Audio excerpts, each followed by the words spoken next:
Le CAC 40 qui met fin à 8 séances de hausse consécutives. Malgré l'accord au niveau européen sur le projet d'union bancaire, le CAC termine en baisse de 0,1% ce soir, 3643 points. On a eu quelques statistiques américaines un peu mitigées. Bref, on commence à prendre ses profits. On l'a vu sur le CAC, notamment avec des titres comme Vallourec ou encore Technip qui ont signé parmi les plus fortes baisses. On notera Peugeot, toujours très volatile, hors CAC 40 après la hausse d'hier.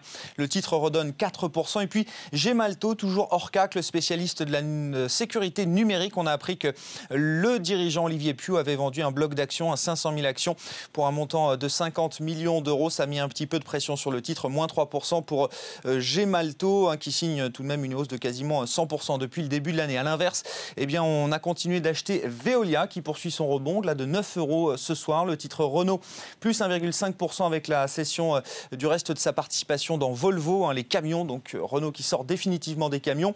Danone qui a profité également de l'annonce d'un plan d'économie supplémentaire, plus 0,75% pour le titre. Et puis TF1 hors CAC qui s'est envolé de 5,5% avec ses négociations exclusives avec la chaîne Discovery qui va monter au capital d'Eurosport, la filiale de TF1, avec un prix jugé très attractif par les analystes. Le titre à 9 € ce soir dans un marché parisien qui termine en baisse légère, moins 0,10% pour le CAC 40.